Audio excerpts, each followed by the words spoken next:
పిల్లలు అన్ని రంగాల్లో రాణిస్తున్న సముద్ర ప్రయాణాలకు మెరైన్ రంగానికి పరికిరారు అనే పాతకాలపు అపనమ్మకాలను పటాపంచలు చేస్తుంది 20 ఏళ్ల హిఫా సలీం.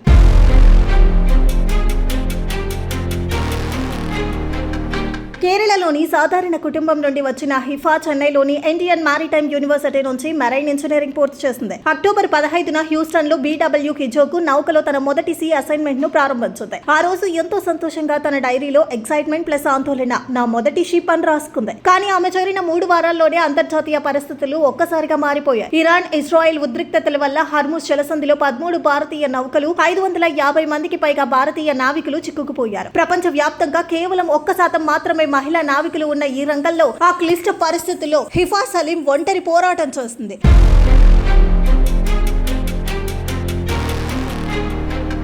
ఆ యుద్ధ నౌకలో ఉన్న 24 మంది సిబ్బందిలో ఆమె ఒక్కతే మహిళా మెరైన్ ఇంజనీర్. అయితే పరిస్థితులు ఒక్కసారిగా మారిపోయాయి. తలపై నుంచి క్షిపణులు దూసుకెళ్తున్నాయి. కింద మందు పాత్రల సముద్రం. కేవలం 200 మీటర్ల దూరంలో క్షిపణులు డ్రోన్లు పడుతున్నాయి. అయినా భయపడలేదు. డ్యూటీనే ముఖ్యం అనుకుంది. దీంతో ఆ విపత్తును ఎదుర్కొనేందుకు స్టాఫ్ తో కలిసి టీమ్ ను ఏర్పాటు చేస్తుంది. అయితే రాత్రిళ్లు దాడులు మరీ ఎక్కువ కావడం, GPS ట్రాక్ అవ్వడంతో శాటిలైట్ కమ్యూనికేషన్, మాన్యువల్ కోఆర్డినేట్స్ తో మందు పాత్రలు తప్పించుకుంటూ 100 రోజుల పాటు పోరాడి వార్షిప్ ను సురక్షితంగా తీరానికి చేర్చింది. హర్ముజ్ జలసంధిలో చిన్న పోరపాటు జరిగిన అతిపెద్ద యుద్ధానికే దారితీస్తుంది. అలాంటి అత్యంత ప్రమాదకరమైన చోట కేవలం 20 ఏళ్ల ప్రాయంలోనే క్షిపణుల మధ్య నిలబడి 23 మంది మగవాళ్లకు భరోసానిచ్చింది. ఇక నౌకలో ఆమె చూపిన ధైర్యానికి మెచ్చి తోటి సిబ్బంది అంతా ఆమెను గౌరవంగా పాంచ్ సాహెబ్ అంటే 5th ఇంజనీర్ అని పిలుచుకుంటారు. ప్రస్తుతం హిఫా సలీం తన తదుపరి ఉన్న ర్యాంక్ 4th ఇంజనీర్ పరీక్షల కోసం సన్నద్ధమవుతోంది. ఏది ఏమైనా భయానికి ఎదురెళ్లి గెలిచి భారతదేశ కీర్తిని సముద్రాల అవతలకు చాటిన